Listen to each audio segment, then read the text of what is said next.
I started this research when I was 15 years old, and I wanted to find out exactly what the government was hiding, what they might have in their archives that might prove or disprove the UFO phenomenon.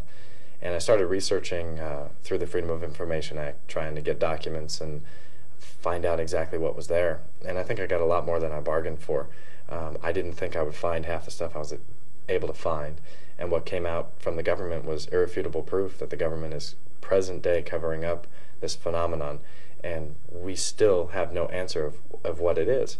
They've tried to explain the obvious cases like the Roswell incident, and everything that they try and explain is not real. You know, it's just lie after lie after lie, and they try and tell us that's the truth, and all you got to do is look at a couple of the facts and realize the truth that they're trying to give you is completely false. When you look at a lot of the agencies and the kind of research and the kind of project that they've undertaken in the last 50, 60 years, you kind of notice that sometimes the agencies don't know what the other agencies are doing. They don't know the type of research because during, you know, the mind control tests of the 50s, the Army and the CIA were doing the exact same tests. So when you look at this and you see that the right hand doesn't know what the left hand is doing, it gives a whole new definition of that statement. So then when you deal with the actual agencies, that certain offices don't know what the other offices are doing, I'm sure that's very true too. Somebody used the expression that I heard one time, the right hand doesn't know what the left hand is doing, and then on top of that, the index finger doesn't know what the thumb is doing. And that's pretty much how it is you really have no idea what these agencies are up to. So when a group like MJ-12 is rumored or documents are leaked out, is it possible that something like this exists? Absolutely. You know, the government is capable of holding these secrets, even though we get leaked out information or, you know, we get these rumors. That's pretty much all they are, just rumors. They're unverified. So really they can have an MJ-12 or an MJ-20 with 20 members dealing with this extraterrestrial biological entity phenomenon that they've termed it. It's very well that it could exist. Then you've got to deal with all the mumbo-jumbo of all the critics and really, I think the government has nothing to worry about because we'll critique those documents until, you know, they finally come out and admit it, and that'll probably won't happen anytime soon if they are real. I think the cover-up might continue because of fear, paranoia. The majority of the people in the nation watch their television, watch the news broadcasts, and really base their beliefs on editorials, and they base their beliefs off what they see on television. Even though that's not entirely a bad thing, I think that's the way the government might feed how the nation will think. So when they're not accustomed to hearing lectures about the UFO phenomenon, or they're not accustomed to hearing about people's experiences, that, you know, it's not all the weird people that you might see on television, that there's stuff going on behind the scenes, you know, the people that lecture that don't do camera interviews, or people that, you know, stay off the limelight. You know, they're not accustomed to that. So if they were to hear from President Bush standing at a press podium saying, you know, we're visited by aliens in 1947, they crash landed, and we've had communications with them ever since, what's going to happen? You're going to have a War of the Worlds type situation.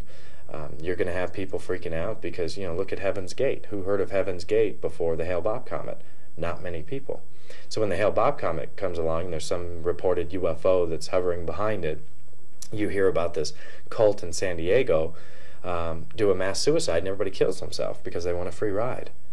Well, again, who was Heaven's Gate before this incident? So you're going to find a lot of these types of hidden groups come out.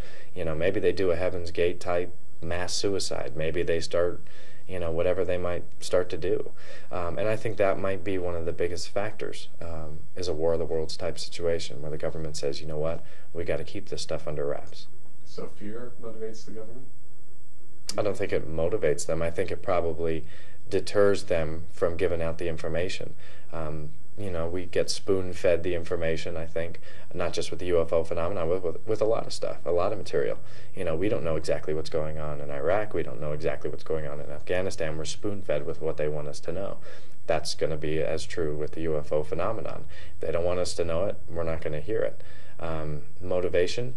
Power, maybe. Maybe they want that power to keep it from us. I think, though, the number one is the fear and the paranoia of what the public might do.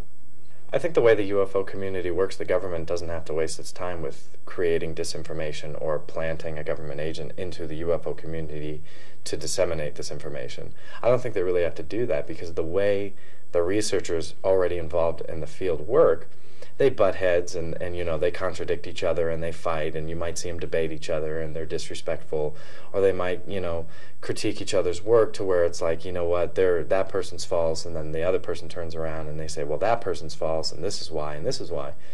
When you hear all of that, and when you hear many different sides of the story, you know, to the same incident, or when you hear many different opinions on different people, the government doesn't have to waste their time. They can just sit back, put their feet up on their desk, and go, you know, this is how this is what they're doing. They're destroying them. You know, they're destroying their own research. They're critiquing it, and then critiquing that, and then taking it even farther. The government doesn't have to do it. You know, they don't have to do that. So I think in that respect, the government doesn't have to waste their time, and I don't think that they have done it in the past. Maybe during the 50s, 60s, when they wanted to, you know, kind of calm down the hysteria of the public. But present day, like I said, I don't think they have to, because really the UFO community sometimes does it to itself.